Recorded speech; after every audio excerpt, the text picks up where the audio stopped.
Hey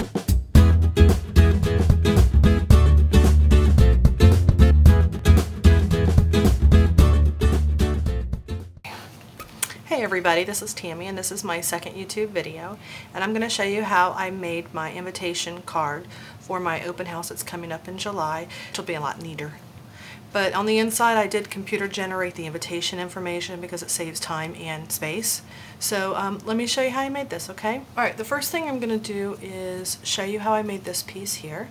Okay, and I made that with a stamp set called Ticket to Ride, and it is a stamp set that you can only get through the Zippity Workshop on the Go. So you can find information about workshops on the go on my website. It's scrapmesilly.myctmh.com. You can also purchase the kits there, or you can find out information in the link to my website at paperhardest.blogspot.com. Okay, so the first stamp I'm using is I am using the Good Times stamp for the main embellishment, and all I need is a little scrap piece of the Colonial white cardstock, and I am going to stamp this in the exclusive inks from Close to My Heart. And this stamp has already been primed, so I should get a good image on the first stamp. If you have a brand new acrylic stamp and you haven't ever used it before, you need to prime it, and all that means is you just need to use it a few times on scrap paper till you get it primed. Okay. Now I am using a block that's a little bit larger. That's because I have another stamp on the 2x2 block. And so if you use a block that's a little larger than your stamp, just try to put it to one side. So if you do get over stamping like I did right here, I'm only having to worry about one side of the block versus both sides. Alright, so now we have that stamped. Now if you had noticed, I had some little diamond shape stamps there, some images there, and I did that using, there's some clusters. So I used two different colors. With the larger cluster I used the cranberry, and I'm just going to random stamp in a couple places, maybe here, and we're going to cut this out. I'm sorry, I probably should do it this way. I'm not used to doing it that way. And maybe we'll do one down here. And notice I rotated the stamp so we can get a different effect. So I see some of the smaller sparkles there. Now I also stamped in the Indian Corn Blue. Maybe one right here. And maybe one here. Let me alternate it. Put one right there. So what I need to do right now is I need to use a little dust bag, and different websites call it different things, but essentially what it does is it will stick to any of the oils that might be on the paper from my hands so that the embossing powder doesn't stick to the oils, because you know, this will brush off after the fact. The embossing powder, if it sticks to a fingerprint, it's pretty much a lost cause and you'll have to start over. So all you're going to do is just basically lightly brush it. You don't have to pounce it, just brush it lightly across. One other thing is just try not to handle your papers too much with your fingers, that way, especially if you're going to emboss.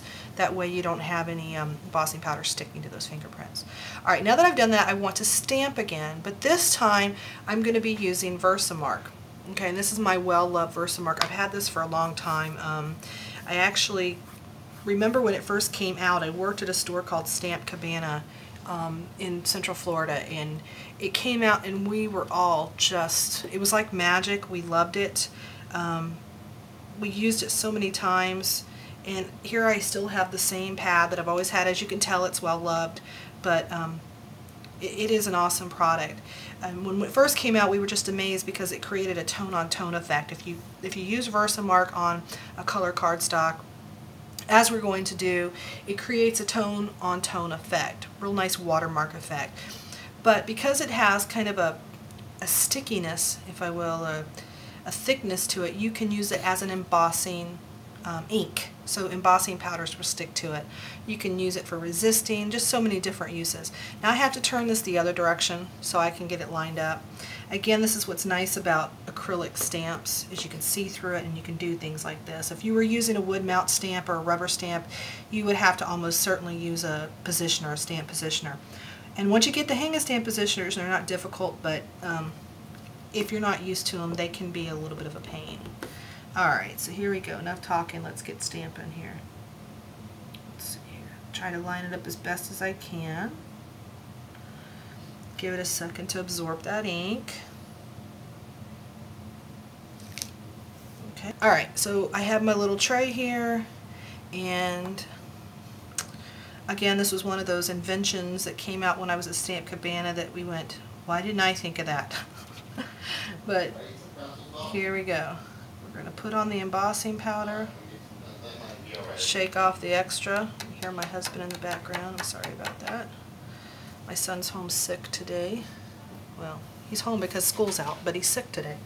Okay, so what I'm going to do now is I'm going to emboss. I'm going to use the heat gun to basically create magic here. I love embossing. I've been doing this for 13 years, and I still, every time I do embossing, I'm always amazed. So here we go. Maybe the camera will pick up what happens here.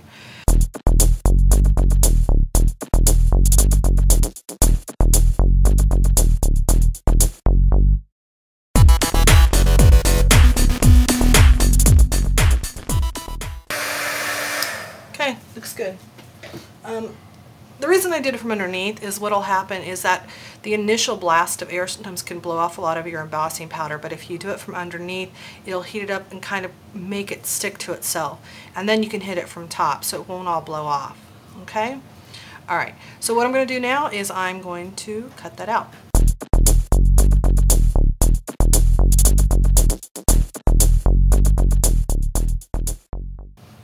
Okay, now I've got that nice and cut out, so we're just going to put that to the side.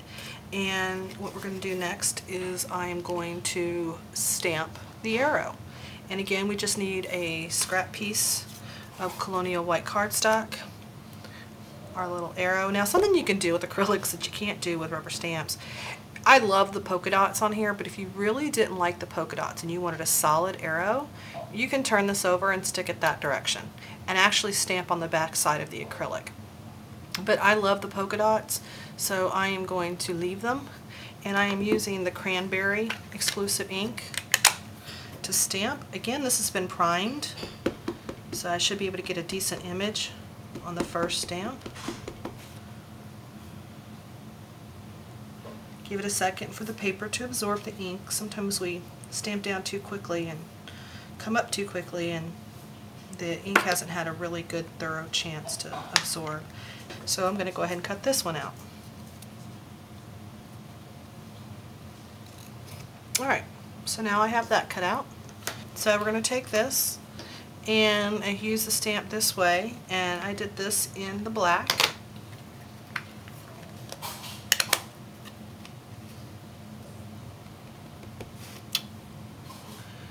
Again, my head has to get in the way here a little bit. But again, I keep saying this over and over, but trying to line that up with a rubber stamp would be it'd be very frustrating, let's just say that. But you can see there I got the W in the perfect place there. Alright, so now we can really put that to the side. Okay, and now I was going to take these measurements, by the way, are going to be on my blog, as well as on the screen here. I believe this one was 2 by 2. Yep, 2 by 2. And all I'm doing with this one is distressing the edges, and I'm using an edge distresser by Close to My Heart that has multiple blades on here. So if one side gets dull, you just turn it over and use it on the other side. I want this to be really roughed up, so you'll notice some places are torn. And I'm perfectly fine with that. I want that. The more roughed up you want it, the more you just keep working it. If you don't want it to be rough, you don't have to do this at all. Maybe you don't like the distressed look. But I love it. I love it. I love it. Okay, so I'm going to come back to that in a few minutes.